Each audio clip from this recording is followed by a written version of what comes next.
A lot of my life felt like I was like echolocating signal to find essentially myself, but at the time it was like a voice heard down in a cave where I was like, I know something is down there. And how did I know? Was it because of ideas or like a theory or framework or scripture or mythology? No, those things can also help point. But what I was searching for was that point where reality stopped feeling like friction, where the self that I found was like a dancer on a dance floor, making herself vulnerable to the dance of what is reality, where my deepest parts of myself would go along with the music instead of seemingly kept in this claustrophobic, box place of never quite feeling like I could do a full breath or like a full exhale into like my own dance, my own presence, my own synchrony.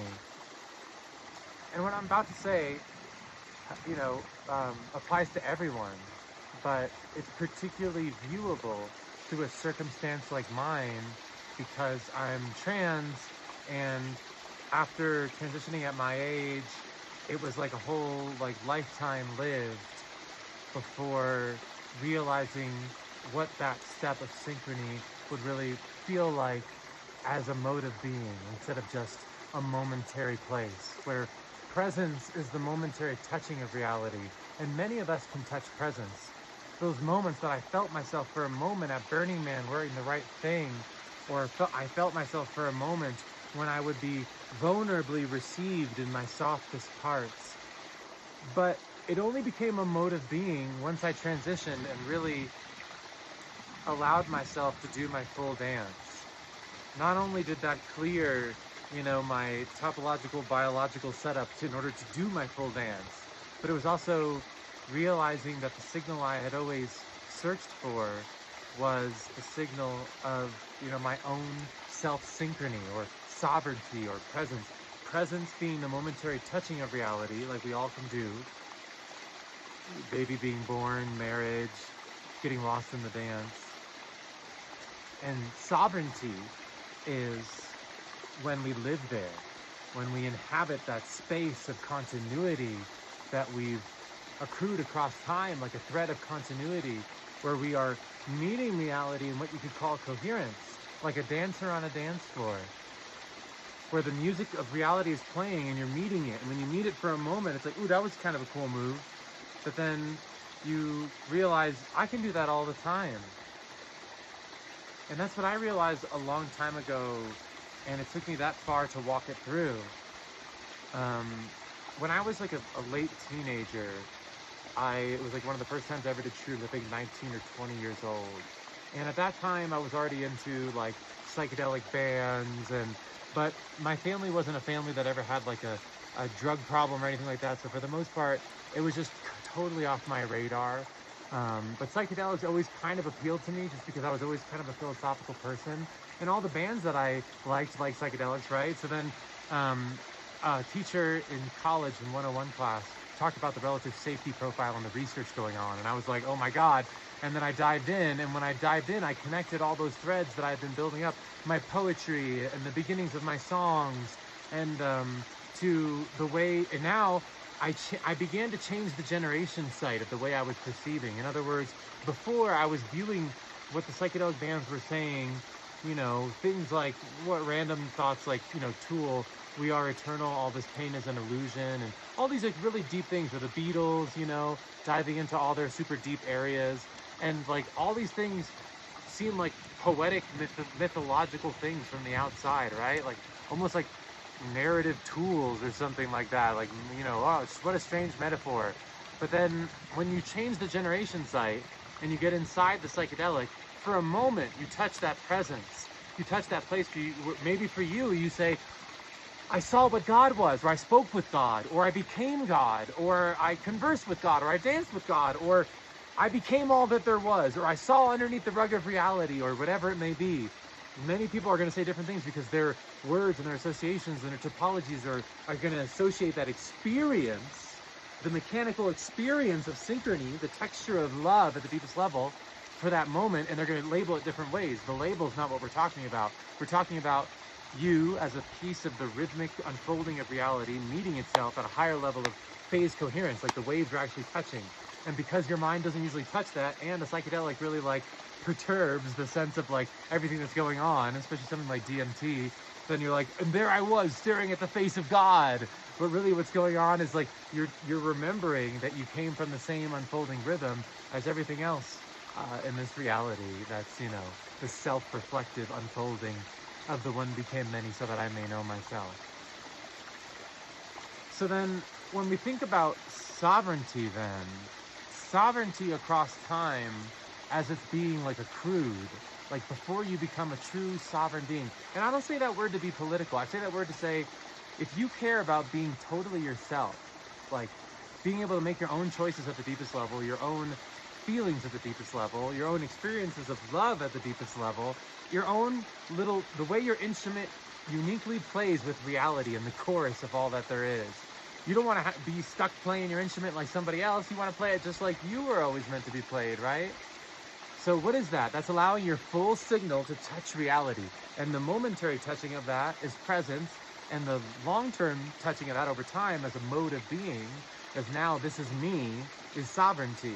And so early on in the psychedelic experience, I would think, do I really want to live a life where I would have those momentary touches of that experience, you know, where like I would touch it and maybe I would define it in more mystical terms at the time, or I was early on saying the one became many so that I may know myself.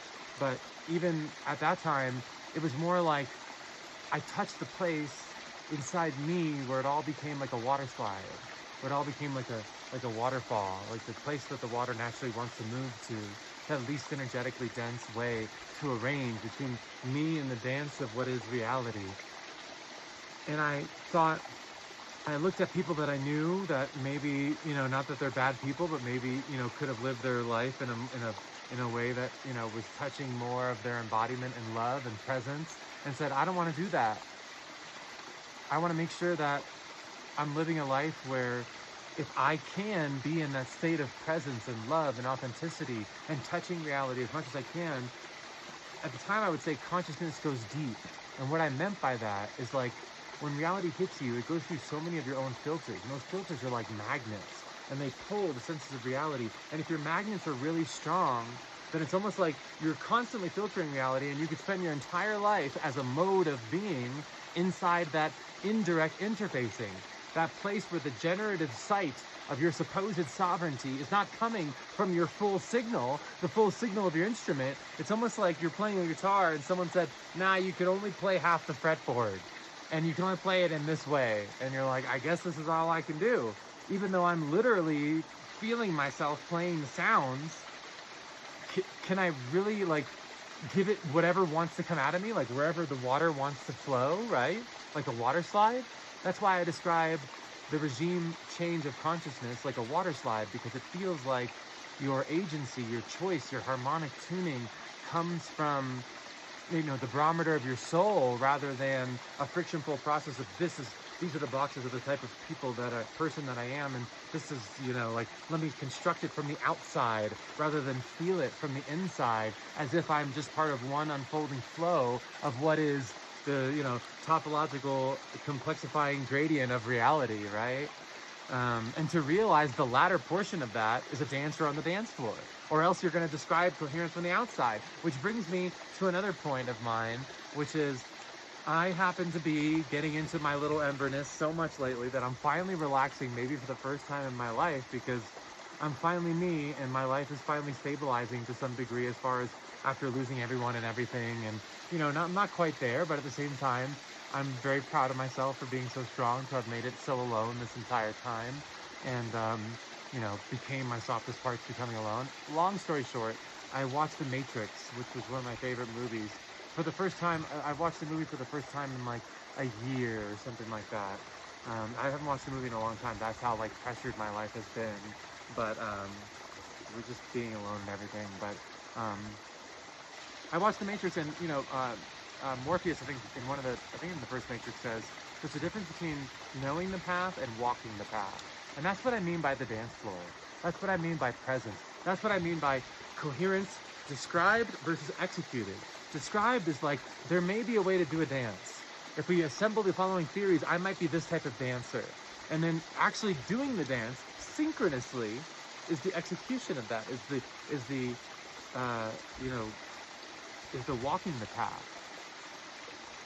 And then the other thing so for me, walking the path began with that feeling of like, there must be a way to touch this place more in my life, to live from that place of the wellspring of love, right?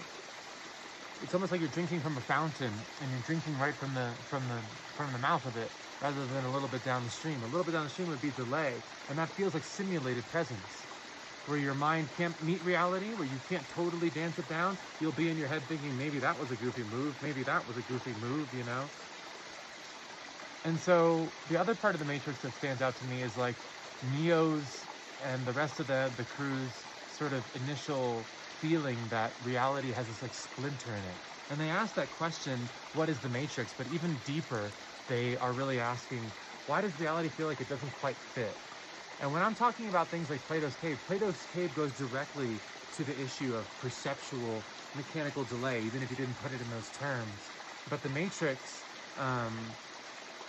is something that goes a little deeper and more expansive, so people can get confused. They could say, maybe this is about the robots, or do we live in a simulation? My point is to say that our perceptual distancing from reality creates a Matrix-like situation, because I end up having to, when I'm saying these videos, the reason I try to explain it from so many different places too, is because there's no one way to catch the signal. There's no one way to coerce someone outside of Plato's cave, because you can't coerce them. They have to willingly stand up and get up out of the cave on their own, which is the same thing almost in the Matrix. You have to like unplug out on your own. All I can do is kind of point to the plug in the back of your head. So when I'm pointing to the plug in the back of your head, what is the splinter in reality for me? What was that splinter?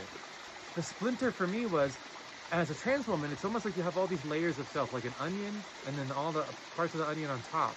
And like, if you're perfectly synchronous in all your dance, all the layers kind of are transparent. They act together, they dance together. Kind of like the same way the cells in your body dance together to make one you, or like a chorus comes together, or fireflies all synchronize to do, or ants work together to make it look like they're one being, or birds fly together, like the murmurations, or galaxies all start to spiral. It kind of seems like there's like this organizing intelligence. And what is that? Not an intelligence on the outside of a separate reality, but the way reality moves as an inextricable rhythm. And so the splinter for me was when those layers, before I transitioned and because I always knew the signal was down there, like I said, like the signal down there in a cave, but I didn't know what it was. I wasn't saying I need to be a woman. It was, there's a softness down there. And for me, softness happens to be pigtails and Little Ember and everything. But the softness is really like catching an egg, right? It's like someone throws you an egg, and you can't catch an egg by going, because the egg's gonna break, right? You'll drop it. But if you catch an egg like that, it's kind of like you're doing like a partner dance, and you want to be enough to grip them to be there, but not enough to direct, to push them or, stop their sovereignty of their dance, you could say. You kind of have to feel what the flow is, and you're always sort of dancing with reality like that. That's softness, that's fluidity, that's like a dancer on a dance floor becoming supple or soft to how the music is painting. But when you do that, you get rid of all delay. You're drinking from the mouth of the fountain. You are directly present because there's no delay between your expression and your being. Do you see that? You're like, that's not possible. That's what I'm trying to tell you. You're plugged in. You're plugged in. Because when consciousness is something that exists outside your brain, inside your brain only, then you're like, and I have this thing that somehow my neurons create consciousness, and I'm living in a separate world of discrete objects and probabilities. I can see why that sounds a little weird. You're plugged in.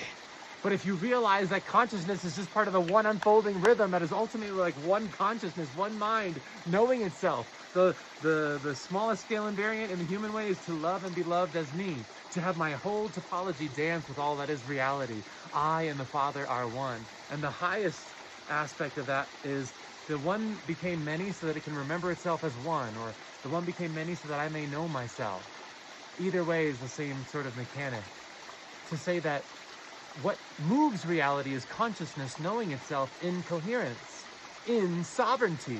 Because sovereignty is when the aggregate parts that were previously a little bit dissonant with a little bit of reverberation come into the chorus that is coherent consciousness. And for me, these all sound like philosophical words, but I'm telling you what it was. I looked at an old picture of myself and I felt like I could see myself in the Matrix. Do you see what I'm saying? I could see myself. It's almost like Neo looking at himself in the Matrix or something like that. I always thought I liked Trinity though, and now I'm like, oh yeah, okay. Can I dress like Trinity? Is that okay? Someone get me a Trinity outfit? Also, I was watching the second one, and I forgot how much like the sex scene is in there, and I'm watching this with like Neo and Trinity. I'm like, anyway. So for me, it was this feeling of like looking back at this old picture of me and being like, yeah, I was literally conscious. Like I wasn't like a zombie where I was like, but at the same time, it was kind of like that. It was kind of like I said in my last video, why did I go to law school if I didn't want to? Why did I do all these things if I didn't want to? Because I thought that that's who I needed to be. And there was enough of those magnets.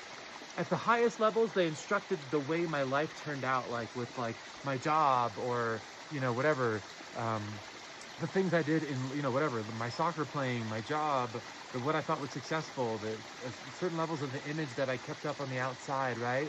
To try to make it work in a way that was almost wrong-headed, not to hide, but because my signal was constantly searching for synchrony, and I just didn't honestly know where it was. I was trying to find it where I could, and it was almost like there was those magnets pulling on my brain, like the instantiation of Plato's cave itself.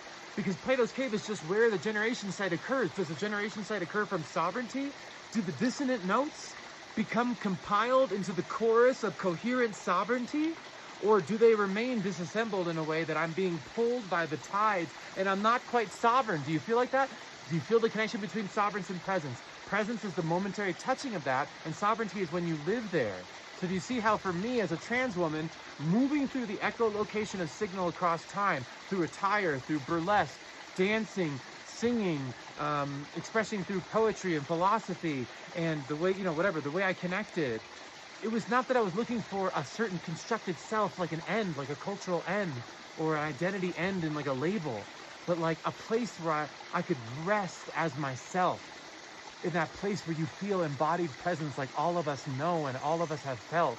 Not a constructed idea, not a framework, not a metaphor, not a I look like this person from this movie, or that's the way my family likes me, but that's what I feel when I'm like dancing on the dance floor of life and I'm doing my dance all the way down and I have no stutter. You know the moments. You know the moments. Sit in your room and dance for 20 minutes and just let yourself dance. Your brain will go from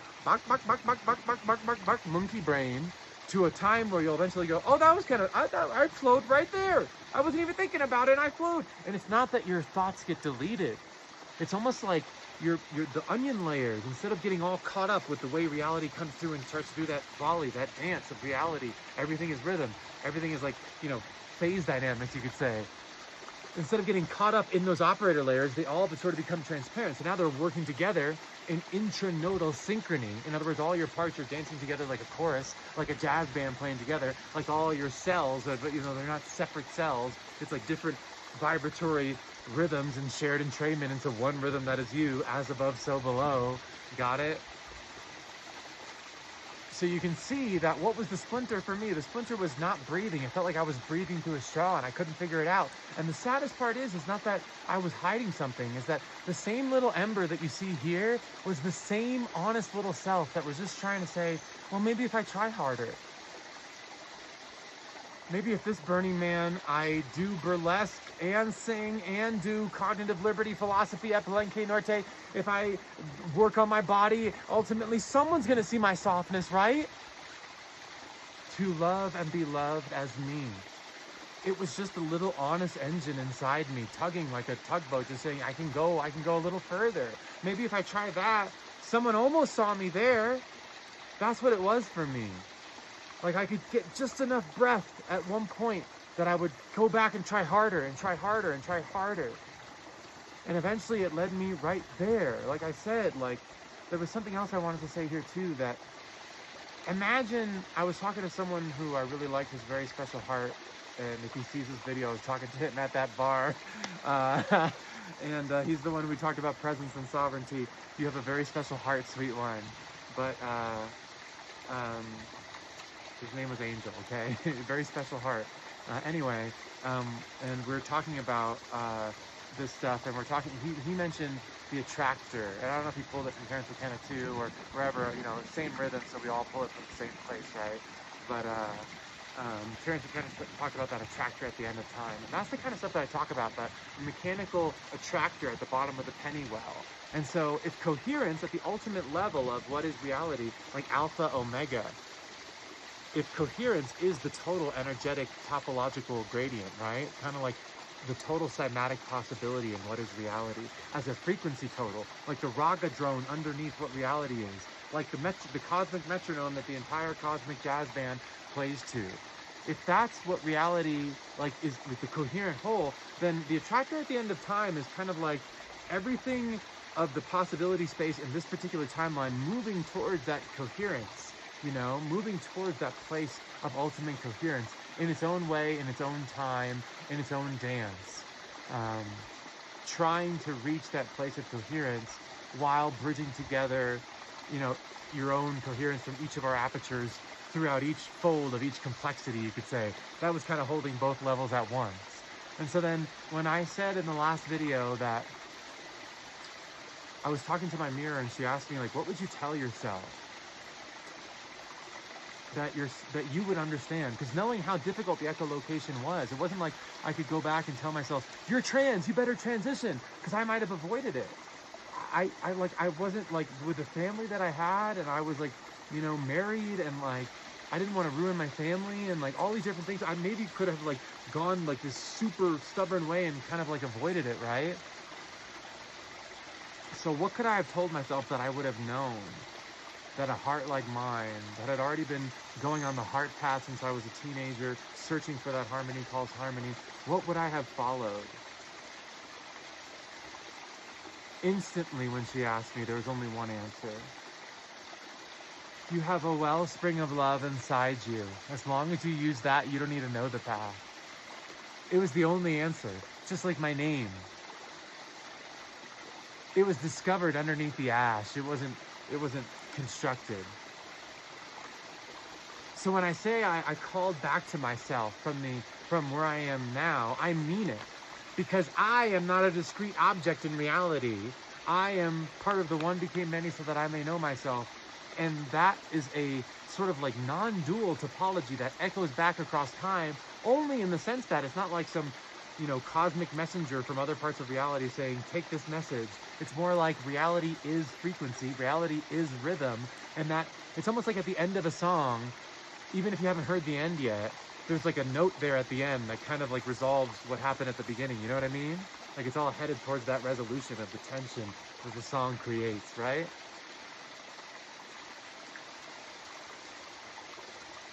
Where did that phrase come from more than 10 years ago now in that ayahuasca ceremony? Where did it come from? Maybe a girl in pigtails, sitting by a waterfall, telling the world how she found her sovereignty. That place where you don't hide. That place where you meet reality cleanly. Not for a moment, not to replace thinking, not thinking versus presence, where it all comes into rhythm. And you realize that there's nothing more important in this life. There's no amount of money or power or travel or anything that would be worth more than feeling love all the way down.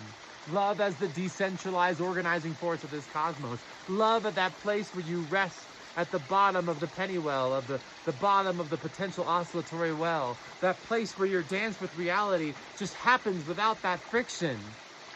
You could stack up money your entire life and never feel that.